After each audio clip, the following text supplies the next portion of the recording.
Hello hello dear students. आज आपसे मैं फेस टू फेस बात करूंगा पंजाब पीसीएस में जो एथिक्स के टॉपिक हैं उनके बारे में। ये तो आपको पता ही होगा कि एथिक्स से रिलेटेड जो टॉपिक्स हैं वो कोई एक पेपर के रूप में जैसे कि यूपीएससी में होता है वैसे नहीं दिए गए हैं, बल्कि these topics are spread over different GS papers.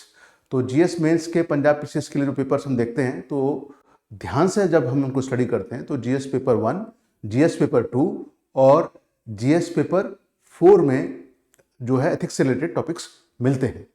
आज हमारी कोशिश ये रहेगी कि हम कुछ डिस्कशन करें एथिक्स के पेपर के बारे में, जहाँ पर हम बात करेंगे पहले कि क्या की ऑब्जर्वेशंस हैं, क्या इंपॉर्टेंट बातें हैं जो आपको ध्यान में रखनी चाहिए। तो पहले की ऑब्जर्वेशंस, उसके बाद सेकंड थिंग हम बात करेंगे सिलेबस के बारे में, सिलेबस ओवरव्यू, राइट। सिलेबस में क्या टॉपिक्स हैं, यूपीएससी के कंपैरिजन में क्या कम है क्या ज़्यादा है, थोड़ा वो समझेंगे और इससे फिर पूरा क्रक्स निकालने की कोशिश करेंगे कि कैसे तैयारी करनी चाहिए, एग्जैक्टली पैटर्न क्या है। पैटर्न कब समझ में आता है? जब हम प्रीवियस ईयर्स क्वेश्चन देखते हैं और उसमें देखते हैं क्या दो ब्रॉड टाइप्स ऑफ क्वेश्चंस हैं। तो इसके साथ ही अब हम अपना डिस्कशन शुरू करते हैं। तो कुछ मेन ऑब्जर्वेशंस जो हैं वो उनको देखते हैं। देखिए पहली बात जो है वो ये है कि अगर UPSC civil services main examination को आप देखें तो आप क्या पाते हैं कि वहां पर पूरा एक पेपर है जीएस पेपर 4 मेन एग्जामिनेशन के लिए। बट पंजाब पीसीएस में ऐसा नहीं है। पंजाब पीसीएस में एथिक्स के टॉपिक्स किसी एक पेपर के फॉर्म में ना देकर उनको अलग अलग जगह डिवाइड कर दिया गया है, अलग अलग पेपर्स में प्रेजेंट किया गया है। दूसरी चीज आप क्या देखते हैं, जैसा मैंने पहले बताया जीएस पेपर 1, 2 और 4 पेपर में ये टॉपिक्स देखने को मिलते हैं। सोसाइटी, ये अब सवाल उठता है कि ये पंजाब पीसीएस ने मेंस में क्यों इंट्रोड्यूस किए, लगभग उसी साल में जिस साल यूपीएससी ने किए। एक हर चीज का एक ऑब्जेक्टिव होता है, एक कारण होता है, एक लक्ष्य होता है। तो यहाँ सीधी बात यह है कि जैसे जैसे हमारा सोसाइटी चेंज हो रही है, जैसे जैसे हमारी इकोनॉमी एक्सपेंड हो रही है, जैसे जैसे पॉलिटिकल एस्पेक्ट्स कॉम्प्लेक्स होते जा रहे हैं, गवर्नेंस भी कॉम्प्लेक्स होता जा रहा है, सोसाइटी में करप्शन से रिलेटेड इश्यूज भी इमर्ज कर रहे हैं। उसके चलते क्या होता है कि ये पॉसिबिलिटी ज़्यादा हो जाती है कि बहुत सारे काम गवर्नमेंट ऑफिसर्स फंक्शनरीज को करने पड़ेंगे और एक डिग्री ऑफ करप्शन क्रिएट होता है। तो भ्रष्टाचार या करप्शन से लड़ने के लिए ज़रूरी है ये जानना कि क्या सही है क्या गलत है। उस बोध जो हो जाए, आपको जानकारी हो जाए कि ये आपसे एक्सपेक्टेशन है एज ए सिविल सर्वेंट और ये चीज़ें हैं जो आपको नहीं करनी चाहिए या दूसरे लोगों को करने से बचाना चाहिए। तो उस नॉलेज को गेन करने के लिए आज की ज़रूरत है कि एथिक्स की स्टडी की जाए ताकि एक रोबस्ट, एक दमदार कल्चर ऑफ इंटीग्रिटी डेवलप किया सके, एक आम आदमी की ज़िंदगी बेहतर बन सके, जहाँ पर सरकार और सरकार के जो नुमाइंदे हैं वो काम करते हैं, वो उनकी ज़िंदगी को बेहतर बनाने में एक इम्पॉर्टेंट रोल, भूमिका निभा सके। तो पर्पस क्या है? To sensitise you about the public needs and good governance, ये मेन एम है। एथिक्स पढ़ के या पढ़ा के किसी को एथिकल बनाया जा सकता है, इस पर डिबेट हो सकती है, लेकिन डेफिनेटली एथिक्स पढ़कर आपको अच्छे बुरे, सही गलत का भेद करने में आसानी होगी, इसमें कोई दो राय नहीं। दूसरी और एक ऑब्जर्वेशन है कि आप जब सिविल सर्विसेज के एस्पिरेंट्स हैं, पंजाब पीसीएस मेंस एग्जाम दे रहे हैं, तो आप भविष्य में एडमिनिस्ट्रेटर बनने वाले हैं और जब आप एडमिनिस्ट्रेटर बनने वाले हैं तो आपसे उम्मीद की जाती है कि आप इतने कॉम्पिटेंट हों कि डे टू डे बेसिस में जो प्रॉब्लम्स क्रिएट होती हैं, डायलेमास, एथिकल डायलेमास, दुविधाएं, नैतिक दुविधाएं हम कह सकते हैं उनको, उनसे आप जूझ सकें, अपने आप को संभाल सकें और बुरी से बुरी परिस्थिति में, when the situations are bad, difficult, अगर कभी कभी ऐसा भी होगा कि चॉइसेस तो आपके पास हैं, एक एक्शन आपको लेना है, एक डिसीजन लेना है, लेकिन कोई भी चॉइस ऐसी नहीं है जिसको आप कह सकें बिल्कुल ठीक है। तो दो गलत चॉइसेस में से या दो उतनी बेहतर चॉइसेस नहीं है, सॉल्यूशंस नहीं है एक प्रॉब्लम के, कम नुकसानदायक चॉइस आपको कैसे चूज करनी है, कैसे सिलेक्ट करनी है, उसकी जानकारी आप एथिक्स पढ़ के बेहतर गेन कर सकते हैं। यही आइडिया है, ठीक है ना। उसके बाद बात आती है कि अगर हम सिलेबस देखें, प्रीवियस क्वेश्चंस देखें, तो चाहे वो एथिक्स के थ्योरेटिकल क्वेश्चंस हों, आपके पंजाब पीसीएस के अगर हम पिछले कुछ सालों के पेपर्स देखें, 2014 में मेंस हुआ, 15 में हुआ, 18 में हुआ, फिर 20 वाला 21 में हुआ, तो वहां से एक चीज निकल के आती है कि क्वेश्चंस या तो थ्योरेटिकल हैं या क्या कहना चाहिए सिचुएशन बेस्ड क्वेश्चंस हैं, सिचुएशंस दी गई हैं और आपको प्रॉब्लम सॉल्व करनी है, एक डिसीजन लेना है, या फिर केस स्टडीज के फॉर्म में दी गई है, राइट। तो वहां पर क्या देखने को मिल रहा है, कैंडिडेट्स की इनहेरेंट एथिकल जो एप्टीट्यूड है कि आप कितना एथिकली सोचते हैं, आपका एथिकल इंक्लिनेशन कितना है, इसको टेस्ट करने के लिए क्वेश्चंस दिए गए हैं और आपका वैल्यू सिस्टम कैसा है उसको भी परखने की कोशिश की जा रही है। तो एथिक्स के क्वेश्चंस आपकी एथिकल एप्टीट्यूड और वैल्यू सिस्टम को चेक करने की कोशिश कर रहे होते हैं। आपसे एज ए कैंडिडेट उम्मीद की जाती है कि आप में वो ट्रेट्स, वो क्वालिटीज हों जो एक सिविल सर्वेंट में होनी चाहिए एथिकल होने के लिए, वो आपके रिस्पॉन्सेस से पता करने की कोशिश की जाती है। तो उसी हिसाब से आपको तैयार करना है। जितनी जानकारी आपकी बेहतर होगी, एक बात मैं बहुत मतलब जोर देकर कहना चाहूंगा कि कॉन्सेप्ट्स के बारे में जानकारी होना बहुत जरूरी, कॉन्सेप्चुअल क्लैरिटी होनी चाहिए।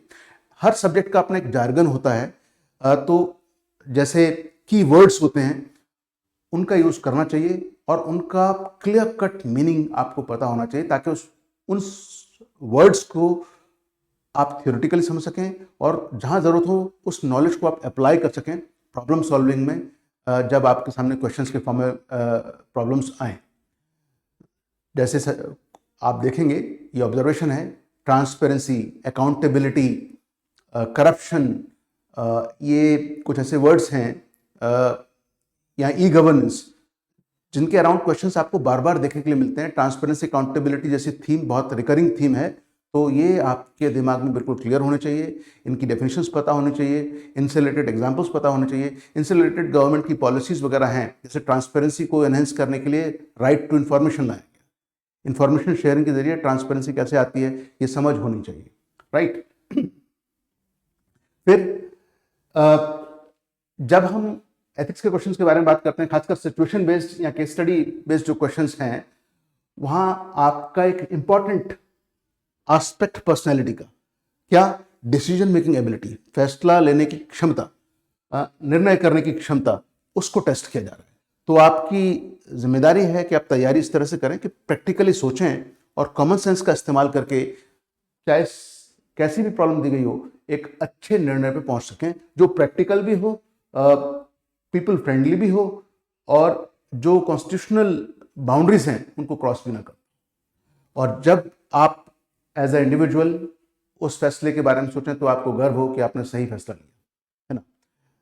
तो दूसरा, आपकी प्रॉब्लम सॉल्विंग अप्रोच को भी टेस्ट किया जा रहा है, आपको डिफरेंट टाइप्स ऑफ इश्यूज और प्रॉब्लम्स दे करके स्टडी के फॉर्म में, है ना। क्योंकि ये जो केस स्टडी में या सिचुएशन बेस्ड क्वेश्चंस होते हैं, उनमें क्या होता है, एक कन्फ्लिक्टिंग सिचुएशन होती है, एक सिचुएशन है जो पब्लिक लाइफ में कन्फ्लिक्ट पैदा कर रही है, उसको आप कैसे रिजॉल्व करेंगे। आपकी पर्सनैलिटी में ये क्वालिटी जो है, ये आपका जो गुण है, उसको टेस्ट करने की कोशिश की जा रही है। आप कैसे निर्णय लेते हैं, कैसे समस्या का समाधान करते हैं, समस्या का जब समाधान देते हैं तो जनता का हित आपके दिमाग में रहता है कि नहीं रहता है ना, आपका वैल्यू सिस्टम स्ट्रांग है कि नहीं है, इस तरह के सवाल होते हैं, ठीक है ना। तो ये नर्चरिंग आपकी ओवर द इयर्स हुई है, आपको उसको रिफाइन करना है। Ethics as a discipline study करने के बाद वो रिफाइन होती है, इसमें कोई दो राय नहीं। अब आगे चलते हैं, कुछ रिकरिंग थीम्स और टॉपिक्स हैं जो आपको अच्छे से तैयार करने चाहिए। वैसे तो मैं कह चुका इसके बारे में आपसे, लेकिन फिर भी मैं दोबारा दोहराऊंगा इसको। Transparency, accountability, integrity, probity, e governance, ये रिकरिंग थीम्स या कॉन्सेप्ट्स हैं जिनको लेकर आपके दिमाग में बिल्कुल क्लैरिटी होनी चाहिए। इनको आपको इम्बाइब, इंटरनलाइज या आत्मसात कर लेना चाहिए, ठीक है। फिर इन टॉपिक्स को तैयार करते वक्त आपके पास suitable examples, applications as What are they? Transparency and accountability, for example, are the basic elements of good governance, and to deliver services which are corruption free and efficient. Timely service delivery होने के लिए ये दो important dimensions होना जरूरी है। इस तरह की सोच समझ अगर आप डेवलप करते हैं तो एथिक्स पेपर में कोई भी आपको अच्छा करने से नहीं रोक सकता। और एक बात कहना चाहूंगा मैं, ये देखा गया है यूपीएससी में जैसे एथिक्स का एक अलग ही पेपर है, लेकिन यहाँ पर भी पंजाब पीसीएस में भी एथिक्स की जो थीम्स हैं, खासकर केस स्टडी बेस्ड क्वेश्चंस हैं, उनमें अगर आप बेसिक कॉन्सेप्चुअल क्लैरिटी है, आपको कॉन्सेप्ट की जानकारी है एथिक्स के, और कॉमन सेंस अप्रोच है आपकी, तो आप रिलेटिवली और जीएस के क्वेश्चंस के कंपैरिजन में बेहतर मार्क्स ला सकते हैं, अर्थात आप अपनी स्कोर को बढ़ा सकते हैं। ये भी एथिक्स के क्वेश्चंस का, केस स्टडीज का एक इंपॉर्टेंट कहना चाहिए एस्पेक्ट है आपके स्कोर को बढ़ाने के लिए, तो आप इस बात पे ज़रूर ध्यान दें। इसके बाद अगर हम आगे बढ़ते हैं तो एक और चीज देखते हैं कि एथिक्स के पेपर को अगर आप पढ़ें यूपीएससी में, या एथिक्स के टॉपिक्स देखें आप पंजाब पीसीएस के mains papers GS1, GS2, GS4 में, या सारे जीएस के पेपर देखें, एक बात हमेशा ध्यान रखिएगा, जीएस के अलग अलग पेपर्स और उनके टॉपिक्स कहीं ना कहीं एक दूसरे से इंटरलिंक्ड होते हैं। अगर आप इस तरह के इंटरलिंकेजेस को समझ पाएंगे तो क्या होगा, आप अपनी तैयारी बेहतर तरीके से कर पाएंगे, आप अपनी सोच समझ में डेप्थ लेके आ पाएंगे। मैं बहुत एक सिंपल सा एग्जांपल देता हूं। एक टॉपिक है गवर्नेंस, फिर एक टॉपिक है गुड गवर्नेंस, और फिर आता है एथिकल गवर्नेंस। ये तीनों एक दूसरे से कहीं ना कहीं जुड़े हुए हैं अगर आप ध्यान से देखें तो। पहले आएगा गवर्नेंस, फिर आ जाएगा गुड गवर्नेंस, फिर आ जाएगा एथिकल गवर्नेंस। इस तरह से कॉन्टिन्यूम में डायग्रामेटिक रिप्रेजेंटेशन करना सीखें और कैसे इवॉल्व होती हैं चीज़ें, इस बात को समझें, तो आप डेफिनेटली अपनी जानकारी तो बेहतर कर ही रहे हैं, उसमें गहराई तो लेके आ ही रहे हैं, साथ के साथ जब आप आंसर देंगे तो आप उसमें बेहतर क्वालिटी भी देखेंगे। वो प्रैक्टिस से आता है, तो थोड़ी प्रैक्टिस करने की जरूरत पड़ेगी, है ना। एक और टिप है इंटरडिसिप्लिनरी अप्रोच या मल्टी डायमेंशनल अप्रोच। अगर किसी क्वेश्चन में आपको एक से ज्यादा नजरिए से, पर्सपेक्टिव से, या एक से ज्यादा डायमेंशंस कवर करने का मौका मिल रहा है, तो आप ऐसा जरूर करें, क्योंकि ये शो करता है कि आपके पास एक वाइड रेंज है, समझ है, प्रॉब्लम को आप बहुत अलग अलग दृष्टिकोण से देख पाते हैं, और ये आपकी पर्सनैलिटी को बहुत पॉजिटिव तरीके से एग्जामिनर की नज़र में रिफ्लेक्ट करता है, और examiner will be compelled to give you more marks. ठीक है, तो मेरा अंततः यही कहना होगा कि इन सब बातों को ध्यान में रखें, इन टिप्स को, इन ऑब्जर्वेशंस को ध्यान में रखें अगर आप तैयारी करेंगे तो एथिक्स के जितने भी एरियाज हैं अलग अलग पेपर्स में पंजाब पीसीएस के, उनमें डेफिनेटली अच्छे मार्क्स ला सकते हैं। और अच्छी बात यह है कि यूपीएससी के कंपैरिजन में टॉपिक्स कम हैं, और ज़्यादातर टॉपिक्स आप कह सकते हैं प्रैक्टिकली ओरिएंटेड हैं, और उनको समझना और उनको अप्लाई करना उस नॉलेज को आंसर्स में आसान भी है। अब और आगे चलते हैं। अब हम सीधे सीधे बात करते हैं सिलेबस के बारे में। तो मैं आपको सिलेबस पूरा नहीं पढ़ के बताने वाला हूँ, सिलेबस का एक ओवरव्यू दूंगा, सिलेबस का ओवरव्यू, और साथ के साथ मैं यूपीएससी से कंपैरिजन करना चाहूँगा। जैसे यूपीएससी का सिलेबस जीएस पेपर 4 में है, उसमें 7-8 टॉपिक्स हैं, बट यहाँ पर उससे 2-3 टॉपिक्स कम हैं। जैसे एटीट्यूड एक टॉपिक है, aptitude and civil service values related to foundational values of civil service, इस तरह के जो टॉपिक्स हैं यहाँ पर अलग से मेंशन नहीं किए गए हैं। Important thinkers of national and international level, वो एक टॉपिक है यूपीएससी के सिलेबस में, वो यहाँ नहीं है, बट कुछ उस तरह के थिंकर्स के नाम जरूर कहीं दिए गए हैं, उसके बारे में हम बात करेंगे। तो सिलेबस में क्या है आपके पंजाब पीसीएस मेंस के एथिक्स से रिलेटेड टॉपिक्स की जब हम बात करें, तो जीएस पेपर 1 में अगर आप देखें तो 2 मेन थीम्स या टॉपिक्स हैं, उनके अंदर सब टॉपिक्स हैं। पहली थीम क्या है? पहली थीम है एथिक्स एंड सोसाइटी। आप इसको सोशल एथिक्स या सोशियोलॉजिकल पर्सपेक्टिव फॉर एथिक्स कह सकते हैं। तो यहाँ पर आपको essence, determinants, consequences, dimensions and ethics in private and public relationships, ये टॉपिक्स कवर करने हैं। ठीक है, ये थियोरेटिकल एस्पेक्ट हो गया है। उसके बाद सेकंड थीम या टॉपिक है ह्यूमन वैल्यूज। इसमें आपको सोशलाइजेशन का जो कॉन्सेप्ट है, सोशलाइजेशन क्या है, और उसमें सोशलाइजेशन में अलग अलग इंस्टीट्यूशंस होती हैं। Socialisation is a process through which culture and values are transferred from one generation to another generation. उसमें इंपॉर्टेंट सोशल इंस्टीट्यूशंस हैं जैसे family, school, college, society as a larger institution important role play करते हैं। हमारा जब इनमें जाके exposure होता है तो हमें अलग अलग वैल्यूज़ अपनी फैमिली से, स्कूल से, कॉलेज से मिलती हैं, है ना, और हमारी पर्सनैलिटी ग्रो करती है। तो ये सब आपको स्टडी करना है। साथ में lessons from the lives and teachings of great leaders and reformers, उसमें इंपॉर्टेंट नाम दिए गए हैं। अब यूपीएससी सिलेबस को अगर हम देखें तो वहाँ पर पहली unit ethics and human interface है, उसमें ये दोनों टॉपिक उसका हिस्सा हैं, बट यहाँ दो अलग टॉपिक्स के फॉर्म में प्रेजेंट किया गया है, बट सिलेबस लगभग, टॉपिक्स लगभग वैसे ही हैं।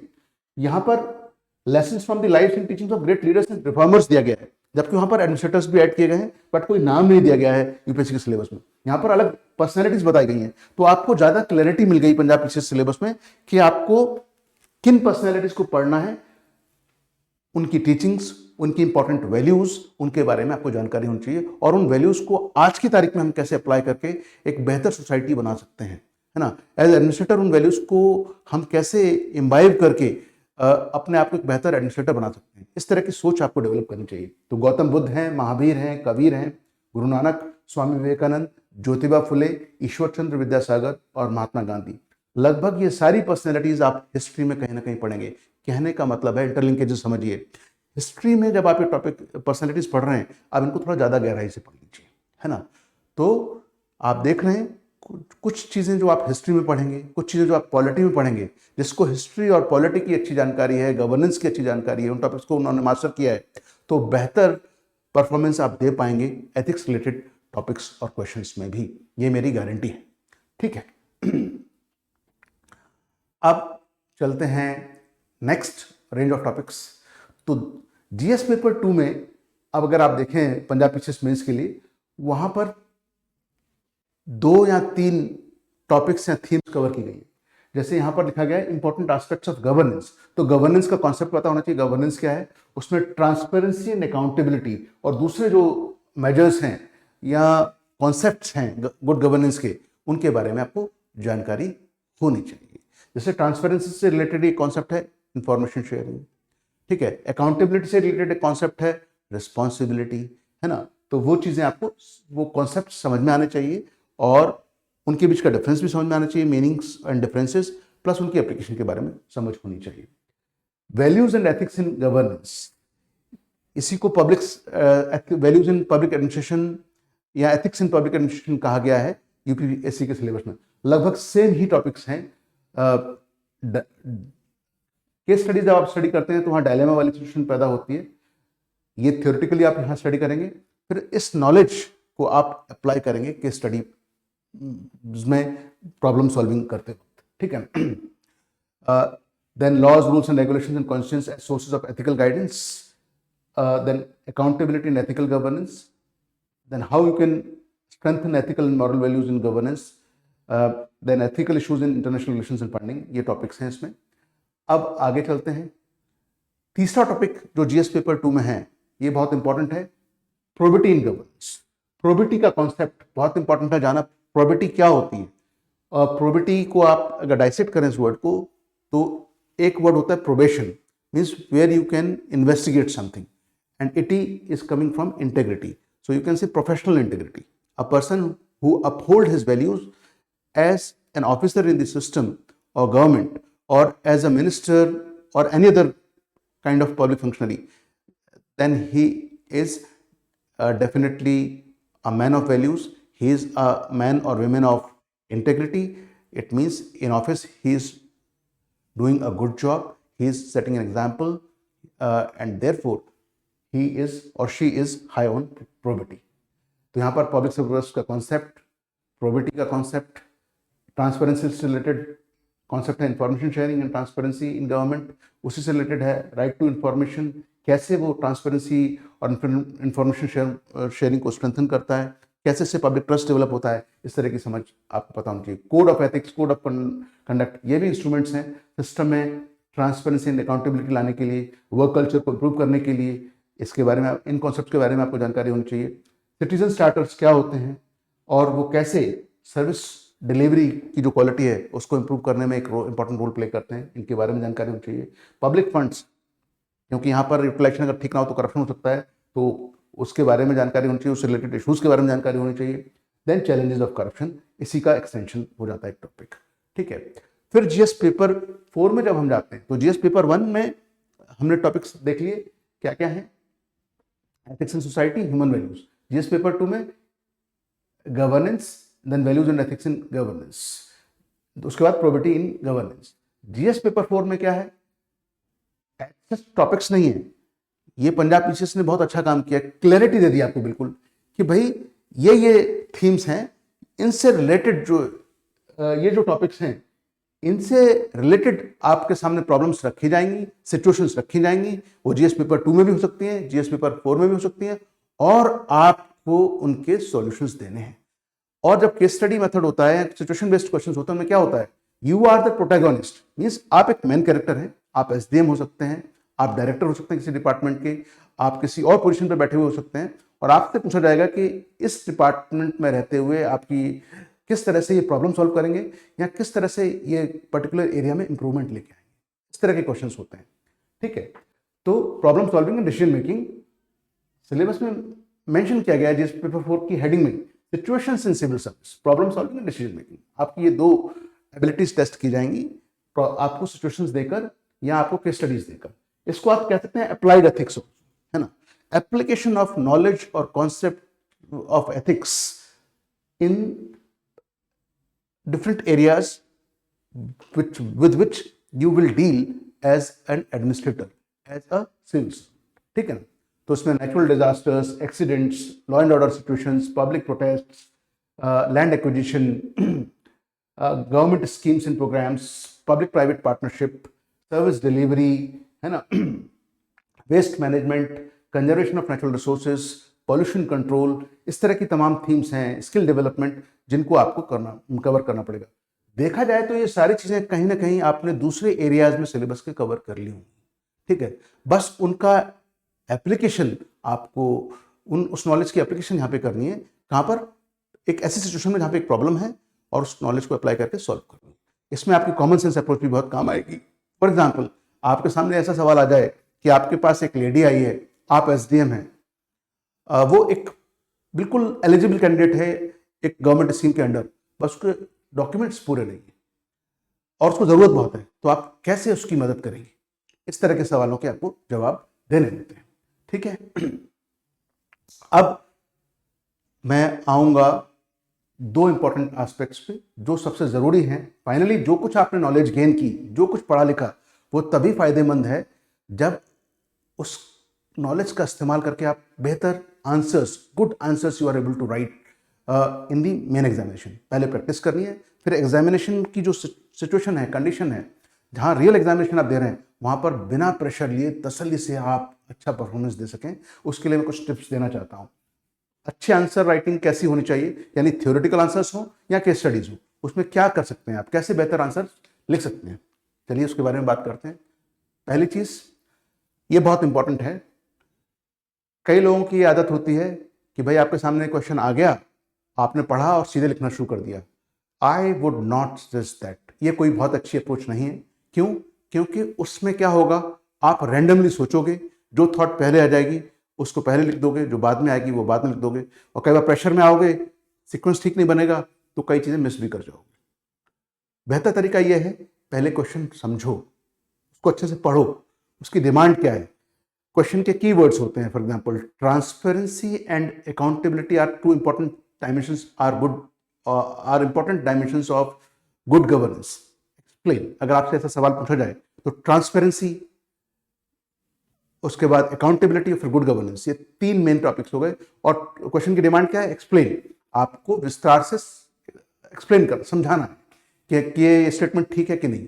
तो क्वेश्चन को पढ़िए, उसका नेचर समझिए और फिर उसकी डिमांड समझिए, फिर आंसर लिखना शुरू करिए। आंसर लिखने से भी पहले सारे क्वेश्चंस को पढ़ने के बाद जिस क्वेश्चन का आंसर लिखने जा रहे हो उसका एक फ्रेमवर्क बना लो। फ्रेमवर्क का मतलब आपको आइडिया लग जाएगा कि क्या पॉइंट्स इसमें मेनली होने चाहिए, है ना। तो वो पॉइंट्स आप लिख लें, और उस पॉइंट्स में जब आप लिखेंगे तो क्या होगा, रैंडमली आप जब लिख रहे हैं तो कई बार आपके पॉइंट्स सीक्वेंस में नहीं होंगे। अगर आप सीधा आंसर लिखना शुरू करते तो सीक्वेंस आपका बनता नहीं। लेकिन अब क्योंकि आप फ्रेमवर्क तैयार कर रहे हो तो आपने वो पॉइंट्स लिख लिए, फिर उनको नंबरिंग कर दी 1 3 2, आपको पता लगा कि एग्जैक्ट सीक्वेंस क्या होना चाहिए और कैसे सही आंसर लिखा जाएगा। उस जब आप अब आंसर लिखोगे इसके बाद फ्रेमवर्क बनाने के बाद तो एक फ्लुएंसी रहेगी। एक पावरफुल इंट्रोडक्टरी लाइन होनी चाहिए, एक पावरफुल कंक्लूडिंग लाइन होनी चाहिए। ये चीज़ ज़्यादा कहाँ लागू होगी, जहाँ कम वर्ड लिमिट के क्वेश्चन हैं। 100 वर्ड्स में पॉसिबल नहीं है कि आप हर चीज़ लिख सकें, एक प्रॉपर इंट्रोडक्शन लिख सकें, प्रॉपर कंक्लूजन। तो वहाँ पर आपको एक दो लाइन की इंट्रोडक्शन, एक दो लाइन का कंक्लूजन और बीच में मेन पॉइंट्स लिखने होंगे, ठीक है। Depending on the nature of the question, कहीं पर आप पॉइंट फॉर्म में आंसर लिखेंगे, कहीं पर आप फ्रेज फॉर्म में आंसर लिखेंगे, कहीं पर आप पैराग्राफ फॉर्म में आंसर लिखेंगे। ये डिपेंड करता है क्वेश्चन के नेचर पर। ऐसा नहीं कर सकते आप हर जगह एक ही जैसे अप्रोच अपना रहे हैं। बोला गया है आपको क्रिटिकली इवेल्युएट करने के लिए, आप डिस्कस कर रहे हैं, फिर भी आपको बोला गया है क्रिटिकली एग्जामिन करने के लिए, आप फिर भी डिस्कस कर रहे हैं। आपको बोला गया कमेंट करने के लिए, आप डिस्कस कर रहे हैं। तो क्वेश्चन का एग्जैक्ट डिमांड क्या है, नेचर क्या है, उसके हिसाब से आंसर होना चाहिए। तो आप समझ रहे हैं कि आप कई बार शिकायत करते हैं कि कोई एक कैंडिडेट है जिसको मुझसे कम नॉलेज थी, लेकिन फिर भी वो अच्छे मार्क्स लेके पास हो गया और एसडीएम या डीएसपी बन गया। उसकी वजह सिंपल सी है कि उसको प्रॉब्लम्स की समझ अच्छी थी और जितनी उसके पास नॉलेज थी उसकी एप्लीकेशन उसको अच्छे से आती थी। उसने एग्जामिनेशन रूम में बैठकर क्वेश्चन को समझा, उसकी डिमांड को समझा, उसके नेचर को समझा और उसके हिसाब से सोच समझ के एक अच्छा उत्तर लिखा, आंसर लिखा, इसलिए उसको ज़्यादा मार्क्स मिले। और ये जो प्रोसेस है उसने हर क्वेश्चन में फॉलो किया, कोई क्वेश्चन छोड़ा नहीं, तो उसका क्यूमुलेटिव ओवरऑल मार्क्स भी ज़्यादा हो जाएंगे, ठीक है। तो इसके लिए प्रैक्टिस और क्या कहते हैं इवन टेम्पर्ड होने की जरूरत होती है, कूल टेम्परामेंट की जरूरत होती है। प्रैक्टिकल तो आपके पास सर्विस के में रियल में आएगा, तो उस प्रेशर को लेने की क्षमता आपके अंदर एग्जामिनेशन रूम में दिखनी चाहिए कि आप उससे जल्दी प्रभावित नहीं होते, आप ठंडा दिमाग रखते हैं और अच्छा आंसर लिख पाते हैं, ठीक है। So understand the nature and demand of the question, then prepare a broad framework for your question, write the main points, then adopt a suitable format. Format मतलब कैसे आंसर लिखना है based on the word limit and nature. 100 words की limit है तो शायद आपके पास ऐसा फॉर्मेट लिखना अडॉप्ट करना जहां पर आप प्रॉपर इंट्रोडक्शन लिखेंगे, प्रॉपर कंक्लूजन लिखेंगे, बॉडी में कई पैराग्राफ लिखेंगे, ये संभव नहीं होगा। लेकिन अगर 200 वर्ड्स का लिमिट है तो यहाँ पॉसिबल है एक छोटा सा इंट्रोडक्शन लिखें, एक छोटा सा कंक्लूजन लिखें, दोनों बहुत पावरफुल होने चाहिए। और फिर मेन बॉडी में सीक्वेंस में एक प्रॉपर तरीके से ऑर्गेनाइज्ड एक स्ट्रक्चर होना चाहिए। मेन बॉडी में आप वो सारे पॉइंट्स तरीके से लिखें एक के बाद दूसरा, है ना। रैंडमली ना लिखे हो कि पहले पॉइंट जो आना था वो लास्ट में लिख दिया, लास्ट वाला पॉइंट आपने बीच में डाल दिया। तो इस तरह से जब आप आंसर लिखते हैं, वेल स्ट्रक्चर्ड आंसर सही कहते हैं, तो डेफिनेटली आप एग्जामिनर को इंप्रेस करते हैं। आप अपनी पर्सनैलिटी का एक एस्पेक्ट शो करते हैं कि आप बहुत वेल ऑर्गेनाइज्ड हैं, आपके सोचने का तरीका बहुत स्ट्रक्चर्ड है, यानी आप में वो मटेरियल है जो आपको एक अच्छा सिविल सर्वेंट बना सकता है, ठीक है। तो इसलिए क्योंकि वर्ड लिमिट कम है, रिपीटेटिवनेस की गुंजाइश नहीं है। एक बात आपने लिख दी फिर दोबारा आप किसी और फॉर्म में लिख रहे हैं, ऐसा नहीं, है ना। जितनी जरूरत है बिल्कुल प्रिसाइज रहना चाहिए, टू द पॉइंट लिखना चाहिए। जिन जगहों पर पॉसिबल है ऐसा स्ट्रक्चर तैयार करने की कि इंट्रोडक्शन हो, बॉडी हो, कंक्लूजन हो, सोच समझकर क्या इंट्रोडक्शन में लिखना है, क्या बॉडी में लिखना है, क्या कंक्लूजन में लिखना है, ये आप उस तरह से प्रैक्टिस करें। अपने आंसर्स को इवेलुएट कराएं और इवेल्यूशन से क्या होता है, आपको पता लगता है कि आपकी खामियां क्या हैं और उनको कैसे इंप्रूव करना है, और कम टाइम में आप बहुत ज़्यादा इंप्रूवमेंट कर सकते हैं, ठीक है। तो पॉइंट्स में लिखना है, फ्रेजेस में लिखना है, पैराग्राफ यूज कर रहे हैं, वर्ड लिमिट और नेचर ऑफ द क्वेश्चन के बेसिस पे डिसाइड कर रहे हैं, एक्सटेम्पोर वहीं के वहीं, ठीक है।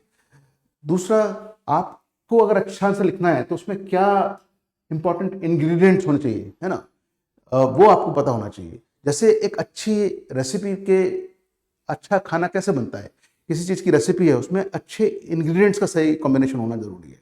तो वो इंग्रेडिएंट्स आपके अच्छे आंसर में क्या होना चाहिए, आपकी अप्रोच सिस्टमेटिक दिखनी चाहिए, यानी सीक्वेंस में लॉजिकली ऑर्गेनाइज होने चाहिए सारे आइडियाज, थॉट्स, इंट्रोडक्शन से लेकर कंक्लूजन तक, पहली लाइन से लेकर आखिरी लाइन तक। और एक और चीज़ है, जब आप आंसर लिख रहे हो, प्रैक्टिस कर रहे हो या एग्जाम रूम में लिख रहे हो, ये ध्यान रखो कि आप कभी भी डाइग्रेस ना हो, भटके नहीं। इसलिए आप अपने आंसर को जब लिख रहे हैं तो साथ के साथ आप क्वेश्चन को पढ़ते रहिए कि हाँ, मैं जो क्वेश्चन की डिमांड है उससे हर चीज़ एक एक लाइन मेरी कनेक्ट हो रही है, कहीं भी मैं डाइवर्ट नहीं हो रहा हूँ, क्वेश्चन की डिमांड से कॉम्प्रोमाइज़ नहीं कर रहा हूँ। फिर देखिए आप कितना बढ़िया आंसर लिखेंगे। ठीक है। इसके बाद proper classification of material is a very important thing which examiner always tests. Examiner देखता है आपने प्रॉपर्ली क्लासिफाई किया चीज़ों को, है ना। जैसे ट्रांसपेरेंसी के बारे में एक बात लिखनी थी, आपने पहले वो लिख दी, फिर काउंटेबिलिटी के बारे में बात लिखी, डेफिनेशन भी दी, जरूरत पड़े तो एग्जाम्पल भी दिया, और उसके बाद फिर आपने दोनों के बीच में कनेक्शन क्या है एंड में वो भी बताया। ट्रांसपेरेंसी और अकाउंटेबिलिटी कैसे एक दूसरे के पूरक हैं, सप्लीमेंट करते हैं। तो आप डेफिनेटली एक अच्छा आंसर लिख रहे हैं, ठीक है कि नहीं। फिर फ्लुएंसी, फ्लो ऑफ थॉट्स, जैसा मैंने कहा कॉन्सिक्वेंस अच्छा होना चाहिए, लॉजिकली होना चाहिए, हर सेंटेंस एक दूसरे से कनेक्टेड होना चाहिए।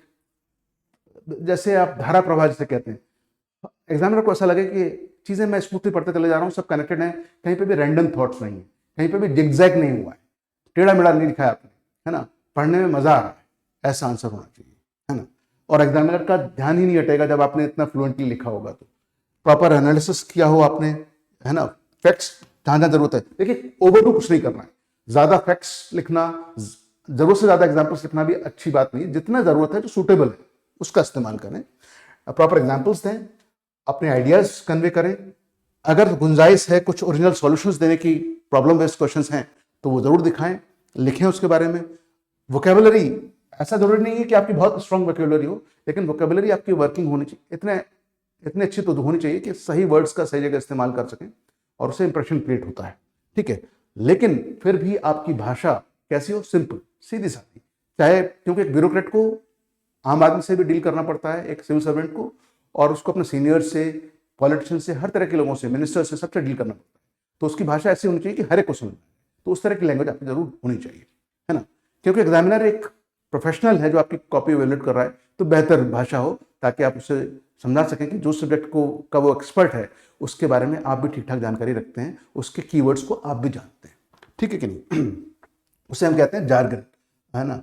लेजिबिलिटी, ये बहुत इंपॉर्टेंट चीज़ है। कई लोग पूछते हैं कि भैया हैंडराइटिंग से क्या कोई फर्क पड़ता है सर। तो मेरा ये कहना है कि हैंडराइटिंग से फर्क इतना पड़ता है कि लेजिबल हैंडराइटिंग, पढ़ने में आए, ऐसी तो हैंडराइटिंग होनी चाहिए। अगर पढ़ने में आ रही है और बहुत सुंदर है तो कहीं ना कहीं उसका सबकॉन्शियस माइंड पे किसी के भी एक पॉजिटिव इंपैक्ट होता है। अच्छी handwriting, neat and clean handwriting helpful होती है, और जाने अनजाने मुझे लगता है 2-4 मार्क्स का फर्क उससे पड़ सकता है। अगर आपने अच्छा आंसर लिखे हैं तो ज़्यादा ये दिखाई देगा, ठीक है ना। और अंत में मैं ये कहना चाहूंगा, SLP फॉर्मूला फॉलो करें। सिंपल मतलब आपका आंसर सिंपल हो, सीधी बात करें, है ना, जो कहना चाहते हैं वही कन्वे करें। ऐसा ना हो कि आप जो कहना चाह रहे हैं वो कन्वे करने की बजाय कुछ और ही कन्वे कर रहे हैं या सही शब्द इस्तेमाल नहीं कर रहे, कंफ्यूजन पैदा हो। ल्यूसिड, इसलिए सिंपलिसिटी ब्रिंग्स क्लैरिटी, तो ल्यूसिड होना चाहिए आपका answer. Then SLP, P means precise, to the point. सवाल में जो पूछा गया है आप सिर्फ उतना ही आंसर करिए, don't beat around the bush, इधर उधर की बातें मत करिए। क्यों, 100-200 वर्ड्स में गुंजाइश नहीं है, और खासकर जब क्वेश्चन प्रिंट होगा आंसर शीट के ऊपर और लिमिटेड जगह होगी, आप एक भी लाइन, एक भी वर्ड वेस्ट नहीं कर सकते। तो इसलिए प्रिसाइज, टू द पॉइंट होना बहुत जरूरी है। जितना आता है, सही आता है, वो लिख दीजिए, इधर उधर की बात करने के बजाय। कई बार ऐसा हो सकता है, एक आध क्वेश्चन ऐसा हो जिसमें आपको बहुत ज्यादा जानकारी ना हो, लेकिन उस क्वेश्चन से डायरेक्टली रिलेट कर पा रहे हो, कोई ऐसी जानकारी है, वही लिखो। उससे आपको कुछ मार्क्स मिलने की संभावना है, कोई क्वेश्चन छोड़ना नहीं है, बजाय इसके कि आप इधर उधर की बातें लिखें और एग्जामिनर को इरिटेट करें। ये मेरी हम्बल रिक्वेस्ट है आप लोगों से, ठीक है। इसके बाद ये तो हो गया प्रॉपर जो आंसर लिखें आप, चाहे केस स्टडी में लिखें चाहे थ्योरेटिकल क्वेश्चन लिखें। अंत में एक और चीज जिस पर ध्यान दिलाना चाहूंगा मैं आपका, case studies. Situation based questions आते हैं या केस स्टडीज आती हैं। केस स्टडी क्या होती है? केस स्टडी वो सिचुएशन होती है, केस होता है जहां पर आप प्रोटैगनिस्ट, मेन रोल प्ले करने वाले व्यक्ति होते हैं, और आपके अराउंड और कैरेक्टर्स भी होंगे, कुछ वैल्यूज होंगी जिनको आपको इंटैक्ट रखना है, कुछ प्रॉब्लम होगी उसको सॉल्व करना है, प्रैक्टिकल सॉल्यूशंस देने हैं, और अगर पॉसिबल है तो आपसे पूछे जा सकते हैं कि ऑप्शंस क्या क्या हैं, क्या क्या क्या सॉल्यूशंस हो सकते हैं। उसमें फिर आपको बताना पड़ेगा ये 4-5 सॉल्यूशंस हो सकते हैं इस प्रॉब्लम के, लेकिन ये वाला मैं चुन रहा हूँ क्योंकि ये बेस्ट है। क्यों बेस्ट सॉल्यूशन है वो उसके आपको एक्सप्लेनेशन देनी होगी, ठीक है ना। तो ये इसके लिए आप कह सकते हैं कि सही तरीका क्या है केस स्टडी को हैंडल करने का। आपकी प्रॉब्लम सॉल्विंग एबिलिटी देखी जाएगी, तो आप जब भी अपने अराउंड कीन ऑब्जर्वर बनिए, प्रॉब्लम्स देखते हैं, उनके प्रैक्टिकल सॉल्यूशन कैसे लोगों ने निकाले उस पर ज़्यादा गौर फरमाइए, ठीक है। दूसरा, कोई भी प्रॉब्लम जो आप देख रहे हैं, आपको दी गई केस स्टडी में भी वो सॉल्व करनी है, उसमें क्या करना है बेसिकली, अंततः जो भी प्रॉब्लम का सॉल्यूशन आप दे रहे हैं उसके जरिए, क्योंकि आपको लोगों से डील करना है, लोगों से रिलेटेड प्रॉब्लम्स ज़्यादा होंगी, है ना। सिस्टम में आपको लोगों के लिए काम करना है, लोगों के साथ काम करना है, तो बिहेवियर एक इंपॉर्टेंट डायमेंशन है। कोई भी प्रॉब्लम का सॉल्यूशन फाइनली सॉल्यूशन है, it is a solution towards bringing positive change in the behaviour of the concern people और टारगेट ऑडियंस, ठीक है ना। तो इंडिविजुअल या कलेक्टिव लेवल पे बिहेवियर में चेंज लाना है, एटीट्यूडनल चेंज की बात, ठीक है कि नहीं। तो इस बात का ध्यान रखना है। तो आप जो भी सॉल्यूशन देंगे इस डायमेंशन को ध्यान में रख के देंगे। और कोई भी प्रॉब्लम का सॉल्यूशन दे रहे हैं आप, कई बार आपके सामने जो सॉल्यूशन होगा या प्रॉब्लम होगी वो किसी लॉ से रिलेटेड होगी कि किसी लॉ का वायलेशन हो रहा है या किसी लॉ को इम्प्लीमेंट करना है, जैसे लैंड एक्विजिशन एक्ट, उसके दायरे में रह के काम करना है। लैंड एक्विजिशन एक्ट एक कानून है, बट सुप्रीम लॉ क्या है देश का, कॉन्स्टिट्यूशन। तो आप जो भी फैसला ले रहे हैं, आपका डिस्कशन, आपको स्वतंत्रता है अपनी पोजीशन पर रहते हुए डिसीजन लेने की, उसका जो आप इस्तेमाल कर रहे हैं वो सुप्रीम लॉ, कॉन्स्टिट्यूशन और कॉन्स्टिट्यूशनल वैल्यूज के दायरे में रह के फंडामेंटल राइट्स का ध्यान रख रहे हैं, आप प्रेम्बल में जो वैल्यूज हैं उनको वायलेट नहीं कर रहे, ये ध्यान रखें। ये ट्रेनिंग के जरिए, पढ़ाई के जरिए आपके पास आ ही जाएगी एबिलिटी, है ना।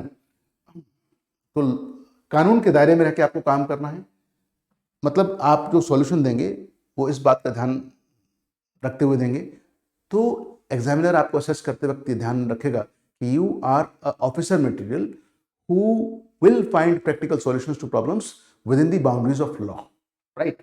लीगल तरीके से काम करेंगे आप, ना एक्स्ट्रा लीगल ना इलीगल, ठीक है। और आपका सॉल्यूशन ऐसा होना चाहिए जो पब्लिक इंटरेस्ट को ध्यान में, public interest, maximum public interest serve करे, पब्लिक इंटरेस्ट कहीं कॉम्प्रोमाइज नहीं हो रहा है। आखिरकार एक एडमिनिस्ट्रेटर को पब्लिक के लिए काम करना है, वो पब्लिक फंक्शनरी है कि नहीं। तो ये बात ध्यान रखनी है। और जो ऑप्शंस आपने सजेस्ट किए हैं या जो आपको दिए गए हैं पेपर के अंदर, उसमें जो मोस्ट एथिकल ऑप्शन लग रहा है आपको उसको चुनिए। मोस्ट एथिकल ऑप्शन आपको जो लग रहा है उसकी जस्टिफिकेशन आपके पास होनी चाहिए, तो कोई दिक्कत नहीं है, वो एक्सेप्ट किया जाएगा। डिस्कशन एंड प्रैग्मेटिज्म आपके आंसर्स में दिखना चाहिए, यानी आप अपने डिस्कशन को बहुत तरीके से इन फैक्टर्स को ध्यान में रख के अप्लाई करते हैं, यूज करते हैं। फॉर एग्जाम्पल, एक जगह मॉब वायलेंस हो गया और आप डीएसपी हैं, आपके सर्कल में ये काम हुआ है, आपको ये रिस्पॉन्सिबिलिटी दी गई है कि आप उस सिचुएशन को हैंडल करें। तो मॉब वायलेंस का कारण जानने के बाद जिन ग्रुप्स लोगों के बीच में ये जो है वायलेंस की कंडीशन पैदा हुई है, आप उनसे बात करेंगे, या आप जाके सीधा लाठीचार्ज शुरू कर देंगे, या पुलिस को कहेंगे ओपन द फायर। यहाँ पर सिचुएशन बेस्ड आपको एक डिसीजन लेना है, इसी को डिस्कशन कहते हैं, freedom of taking a decision based on the situation.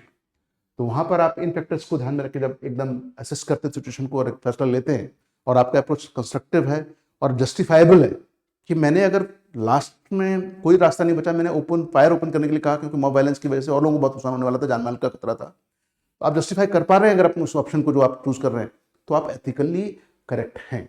ये इस तरह की जो है रिफ्लेक्शन आपके आंसर्स में होनी चाहिए, है ना। सॉल्यूशन प्रैक्टिकल देने थोड़े प्रैक्टिकल लगने चाहिए, मतलब जो रियल लाइफ में इंप्लीमेंट किया जा सकता है, जस्टिफाइबल हो आपके डिसीजन सेक्शंस, चाहे कितनी भी ग्रिम सिचुएशन दी गई हो आपको केस स्टडीज में। आप प्रॉब्लम का सॉल्यूशन देते वक्त मोस्ट पॉजिटिव जो ऑप्शन अवेलेबल है उसको चूज कर रहे हैं, एक ऑप्टिमिस्टिक आउटलुक है। आप देखिए, एक आम आदमी और एक सिविल सर्वेंट के बीच में यही फर्क होता है। आम आदमी प्रॉब्लम देख के शिकायत कर सकता है, प्रॉब्लम को प्रॉब्लम की तरह देखता है, लेकिन एक सिविल सर्वेंट प्रॉब्लम को देखकर सॉल्यूशन के बारे में सोचता है और ऑप्टिमिस्टिक रहता है कि इस प्रॉब्लम का कोई ना कोई सॉल्यूशन होगा और हम निकाल लेंगे, ठीक है कि नहीं।